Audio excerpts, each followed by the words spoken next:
I appreciate that. Tony always is on top of his business, and I love it because it's, he said, just right, some people have a job mentality where they go to work every day and they're just used to punching the clock, and they don't really care about the outcome as long as they do enough that they don't get fired, you know? And so Tony just takes like a business owner where he goes, hey, I'm in unlimited control, I can do as much or as little as I want, and he's always paying attention to everything that's going on in his organization. So I want to say thank you, man. We appreciate all the time and effort you put in. This guy's the first one to tell us the PPL rate's changing, so it's we have no idea what's going on. Yeah, we have no idea what's going on. Mike and Sam's show, if you guys saw him behind the scenes, you guys would crack up. We have no clue how this thing works. We'll pull up to a light. We'll pull up to a light at 1 o'clock in the afternoon, and we're just like, what do you think we should do? We're like, I don't really know how this thing works. I'll never forget. Can I tell a story real quick? I'll never forget. You know, Presley's the number one money earner or whatever, right? I might have told the story to a couple of you guys, but Mike and I had been in the business for about 30 days. We had over 100 people on our team, right, in our downline. And Presley and my parents were doing real well, and you know we had a bunch of legs going. I think we were MDs, and Presley wanted to come to my parents' house to show the business, you know.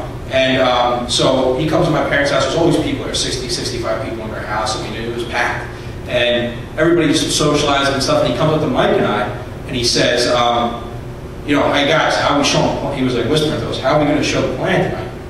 And Mike and I looked at each other like, what plan? You know what I mean? Because we had no idea. Like, we were just getting together with people and just drawing it on like a napkin. You know what I mean? And we were just drawing circles. Like, we didn't no idea how it worked. All we knew was that if you got 3 people and within 60 days, they paid you $1,000. You know what I mean? So so basically, we would sit down with people and go, do you have an electric bill? Can you phone another electric bill? Can you get 3 of your friends in? You'll make $1,000 this week. You know what I mean? Yeah, like, let's go. And we had no idea. We're like, yeah, as you get bigger, you make more money. You know what I mean? And Mike and I looked at Presley and we were like, we're going to be honest with you. We said, we don't even know how you guys show the plan.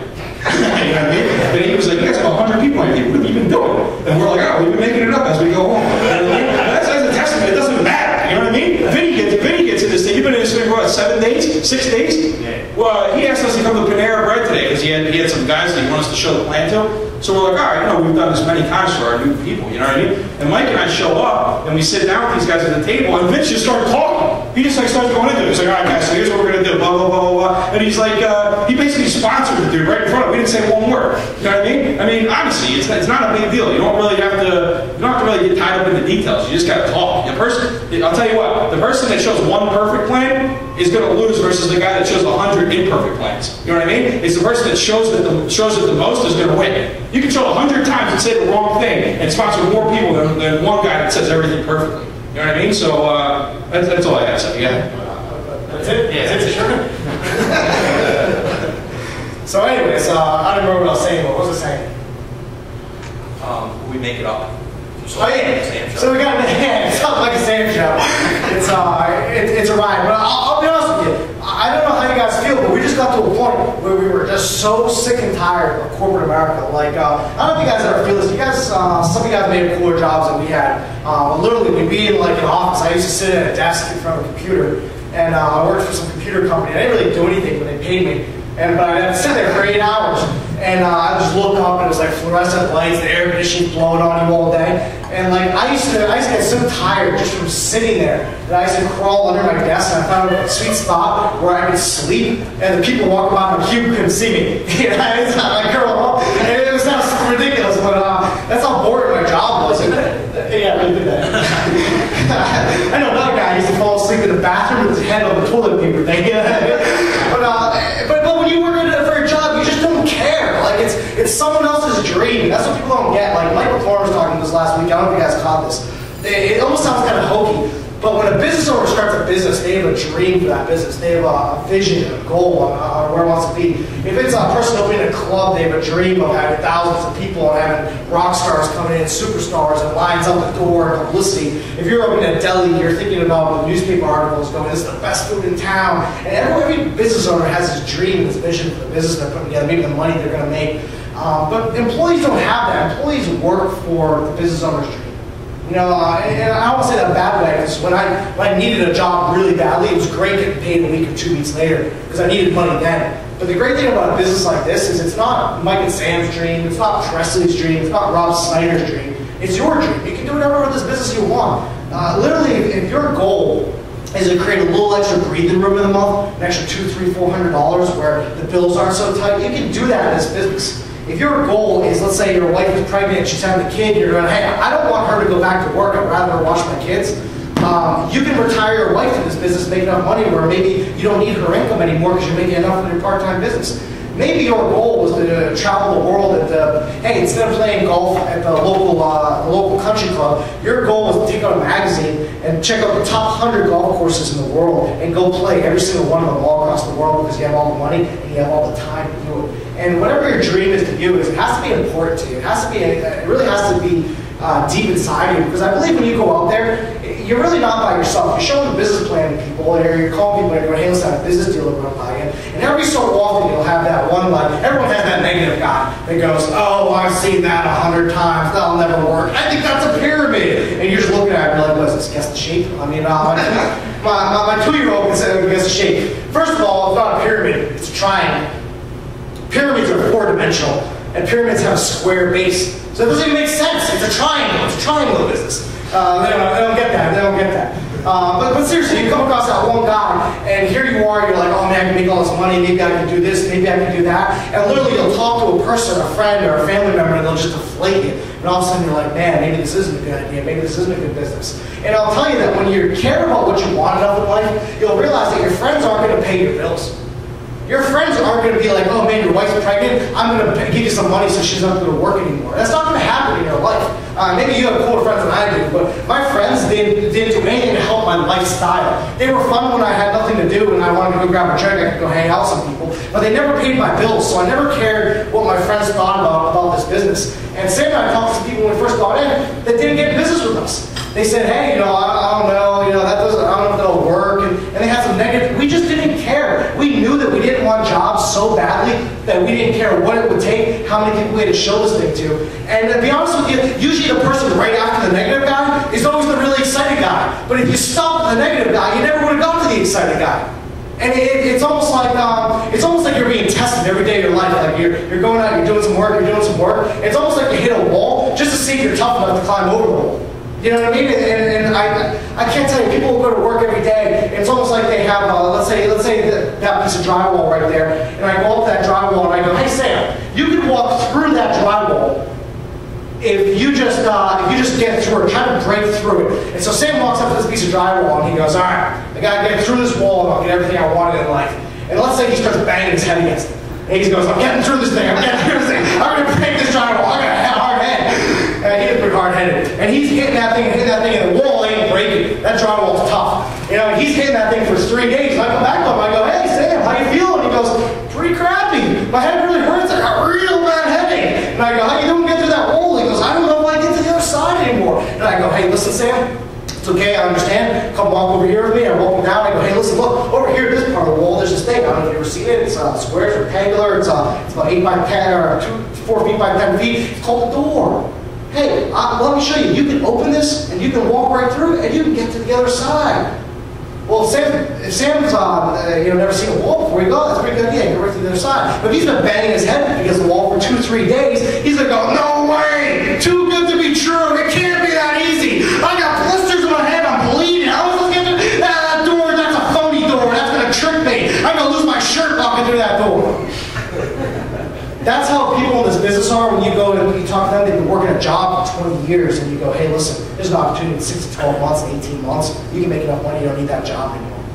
They're looking at you like, what do you mean a door? What do you mean I just walk right through? There really is an easier way to make money in America today, and it's not working for somebody else, because when you're working for somebody else, that business owner's dream is not to make you money, it's to make them money. And that's okay. It's okay when you need money right away, when you need to pay your bills, when you do that type of thing. But I'm telling you, when you work for you, it's so much easier to create income. It's so much easier to get the things you want, but you just got to believe in yourself long enough that you go, hey, this isn't a phony thing, this isn't just a fantasy, it's a real business, and it can really make a lot of income. And I really believe if you guys treat this like a business instead of like a job, you guys will get everything and anything you want.